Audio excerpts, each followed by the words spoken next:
let's bring in our teammate. I'm so used to having him in studio. He wears a tie when he's there in game. Richard Jefferson, thank you so much for stopping by here with our post-game show. You were watching up close those final couple of seconds. Can you just take us inside what you saw, that foul Shai Gilgeous-Alexander on P.J. Washington there?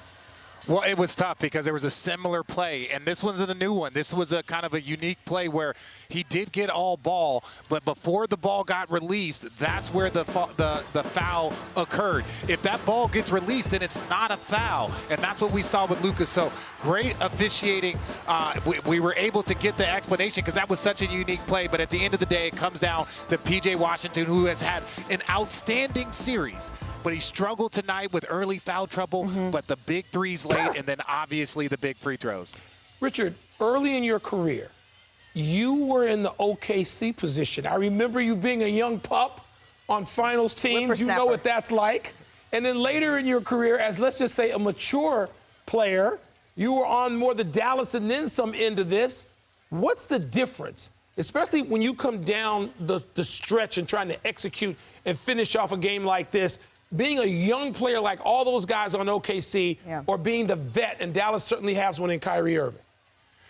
Honestly, there's such different experience. When you're a young player, you're excited to be there. You have such a belief in yourself, and you saw that all year long in OKC. But also the veteran side that we talked about with Kyrie. Kyrie did not shoot the ball in the first half. In that second half, you knew it was coming. He got aggressive on every single play. But there's a young guy over there that we have to mention, Derek Lively. What he did was so special, so impressive, hitting free throws, getting rebounds, offensive rebounds. His play in the second half was what really, to me, catapulted them to get that run started. It was, you can't speak enough about the young player and all the things that he has gone through to come and have this performance in an elimination game at home. It was very impressive.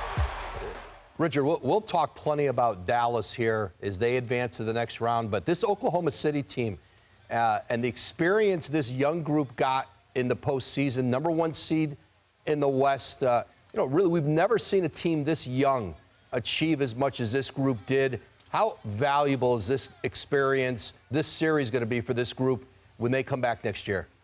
Oh, it is so valuable. I was very fortunate, as you guys mentioned, to go to the NBA Finals my rookie year. We were a much better team, a much more confident team. We understood the emotional swings that come with playoff series. But I will say this, they missed the window. OKC, every pundit was talking about they needed to solidify their roster. We talk so much about their future and the talent and all the picks that they have, but to not go get a big, when you have Minnesota on one side, you got Denver on the other side, and then you saw what Dallas did, bringing in Gafford, drafting Lively, and then also when you talk about P.J. Washington, they have so many picks, but they never used one to go get a player. They needed another big. They got out-rebounded tonight 31-47. I understand that they might be ahead of schedule, but at some point in time, you have to recognize that this team was capable of going to the NBA Finals, in my opinion. They were probably one or two players away, and that was a missed opportunity, in my opinion. I think this moment is going to fuel them all summer long because they know they have the pieces. We've heard the Jaylen Browns talk about this sort of thing,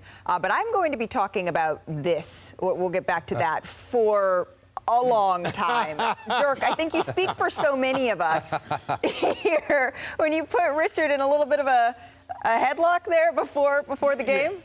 Yeah, this is the thing about my relationship with pretty much everyone. They love to hate me and they hate to love me.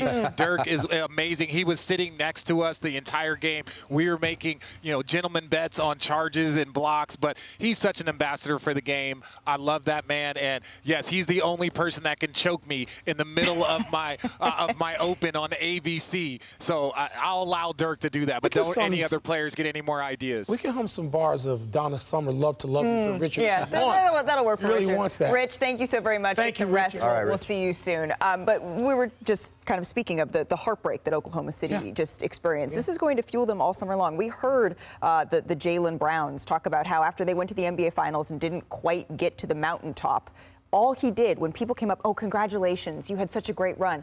All he did was think about, I don't want to be congratulated. Listen, you go to older teams. How about the Spurs after they'd already won 4 championships? Yeah. They lose to Cleveland on the Ray Allen. To Miami on the Ray Allen shot. The whole winter, Greg Popovich, they already got rings full of fingers. Duncan and Ginobili and Parker and Pop. And that's all they talked about, how angry they were over that offseason to get back and try to win it. This is such a young team. Even the Jaylen Brown Celtic team you talk about had been around for a while. Absolutely. Chet Holmgren is a rookie. Jalen Williams, both Jalen Williams, second-year players. This is a group that to do this in their first real season together. Usually teams who've missed the playoffs for 2 years and are coming out of the lottery, they re-enter the orbit at the 7th seed, the 8th seed. Right. They were the #1 seed in a loaded Western Conference. They've got $30 million in cap space this summer if they decide they want to improve somewhere. This Oklahoma City team, you'd better beat them now, because certainly you can see a rivalry here. That Lou Dort, Luka Doncic matchup. This isn't the last we've heard of, I think, even these two teams competing. We're going to be seeing these two for years to come. But for now, it's Dallas that moves on. So if you are the Mavericks, who are you rooting for tomorrow? Oh, you're rooting for Minnesota. Nobody wants to say they're going to take on the champions that boldly. Not when they appear to be healthy. Not when if they get through a Game 7, they're still the champs, the defending league champions. You want somebody else no matter what you say publicly. This is a Denver team holding serve at home. This would be a massive conference final with those two teams. But I can't wait.